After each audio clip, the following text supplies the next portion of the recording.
There's a topic that comes up, it seems like every couple of months in Comicsgate. Actually, not even just Comicsgate, but indie comics in general. I suppose it applies across the board where any indie creators are making anything and a community and a network and a sort of industry forms up around that. And that's the idea of entitlement, meritocracy, who's making the most money, where's all the attention going.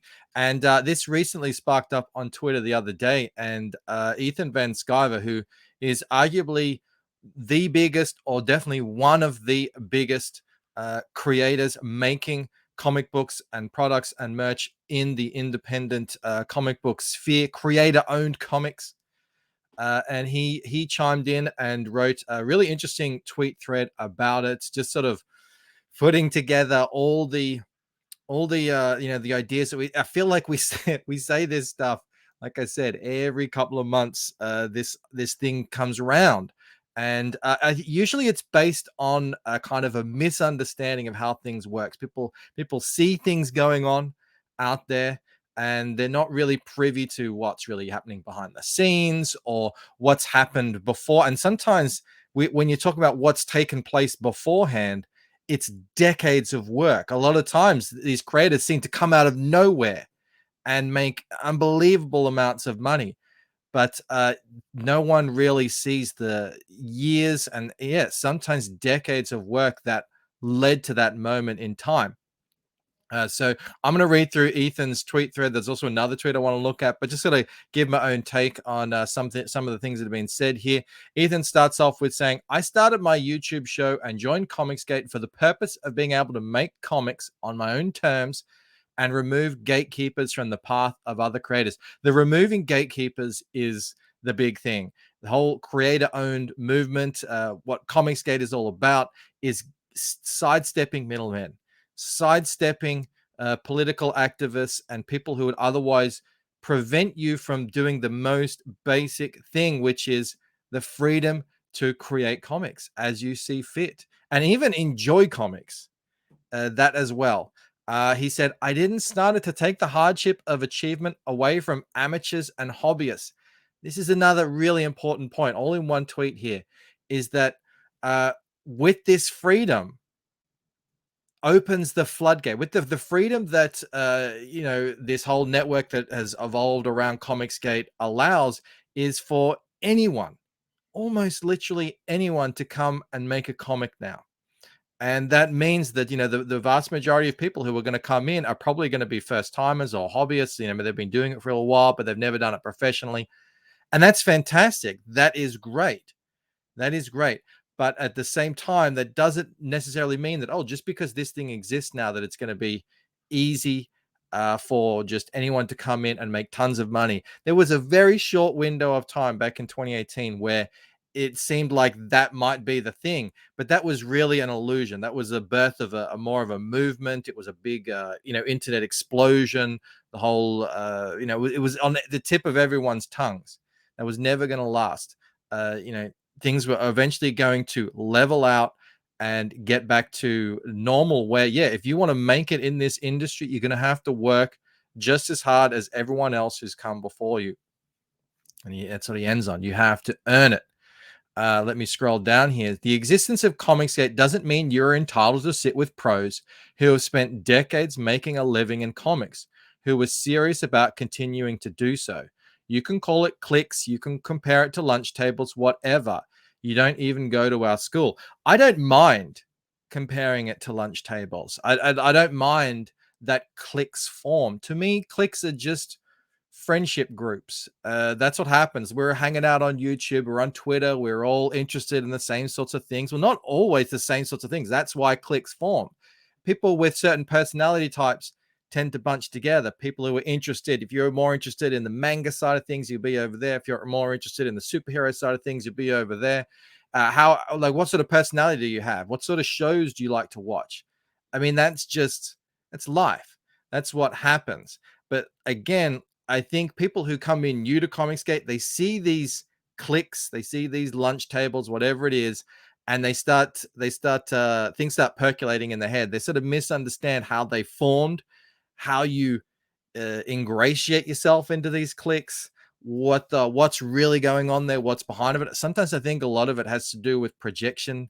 People, that's how they think, and they think, oh, if I got to get into this click, then yeah, I have to do this and that, and I have to you know, be super nice to this guy and yell at that guy. And it really, that's really, like, again, a lot of this, how can I word this? A lot of the bad feelings out there that do tend to bubble up every couple of months.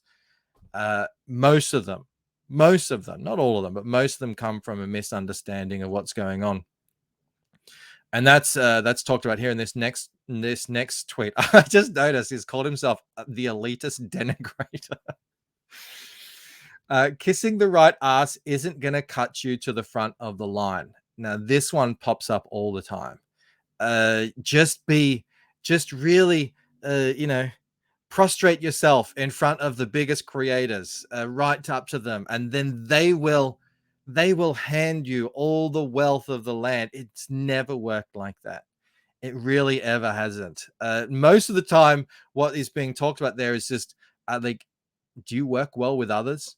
Are you able to network really well?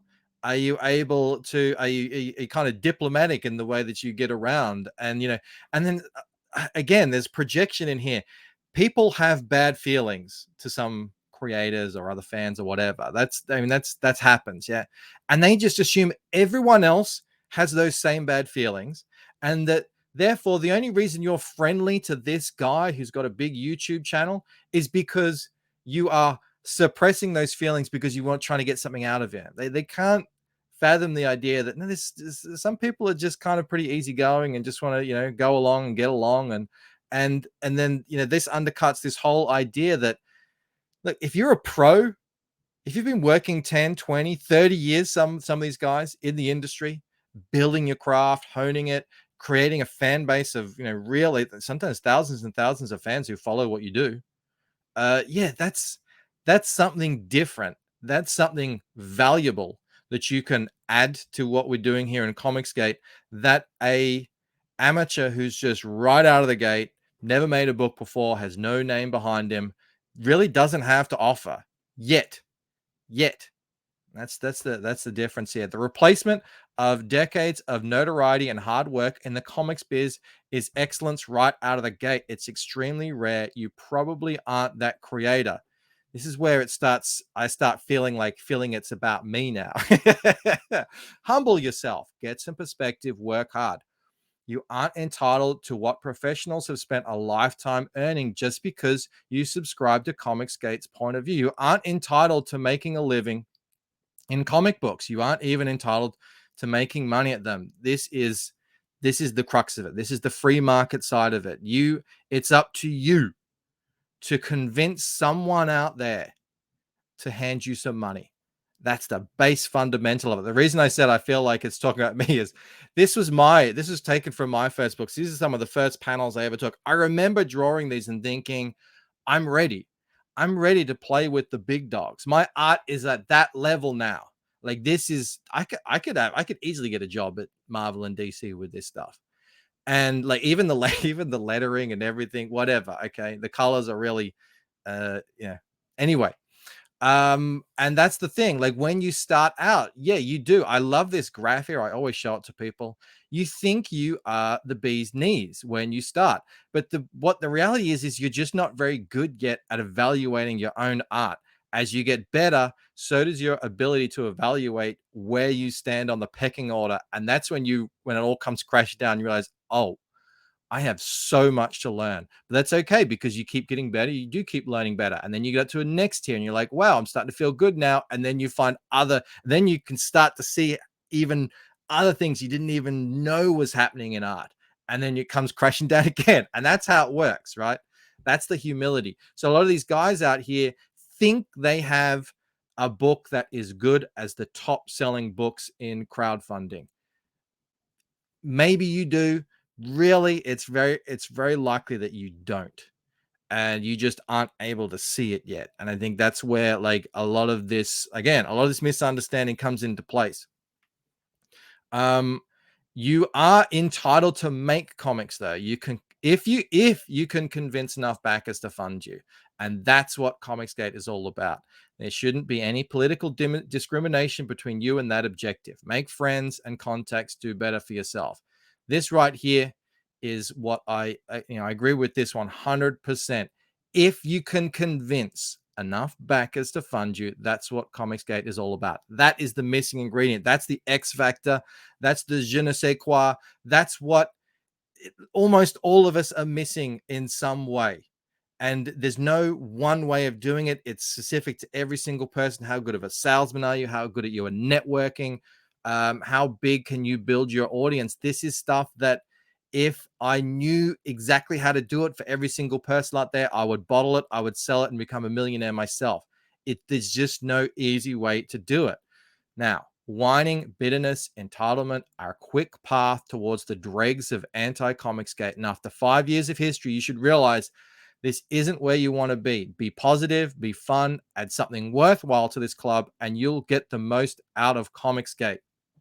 This leads me to a tweet that I found as well here. It says, Comicsgate is not a meritocracy. Life is not a meritocracy. Fair or not, it doesn't matter. Deal with the juice you got and move on. Campaigns, creators, fan sales will never be fair or based on actual quality of the book created. Now, I agree with this in one very specific part, in that if you are purely just looking at the comic in hand, the actual comic, there's an argument to be made there. But being an independent, creator-owned Comicsgate, whatever you want to call it, is not just about the book. It can't be, because you have to market yourself, promote yourself, get people interested in what you're doing, inspire people to spend money on you. That's where I disagree, and I say no. Comicsgate is a meritocracy because all of that plays into it. I want to show you Aquila, Phoenix Guard. This is a great book. I just backed it. I think the art on this is phenomenal. I love it. I love the whole setup of it. It's a fun, sort of gritty, quote unquote, street level space cop fighting monsters here. I think it's great. Look, just beautiful, amazing book, amazing. It's got 163 backers and raised $7,000 over 2 months. Yeah, this is Fatal by Clint Stoker, art by Charlie Snowkins. It's very similar, isn't it? Look, the art is amazing. When this came out, when this launched, I was like, whoa, this looks so cool. What is it? It's a kind of street level space guy fighting monsters. It's very similar. What's the difference? This one's made 100,000 from 2,000 backers.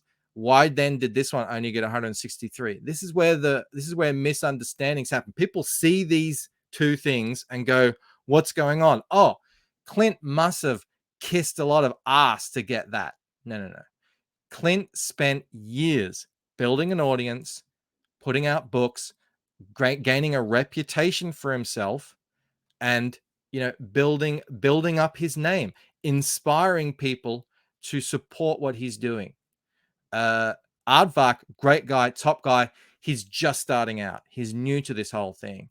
So I think, yeah, there's a misunderstanding going on here. It's not just the book.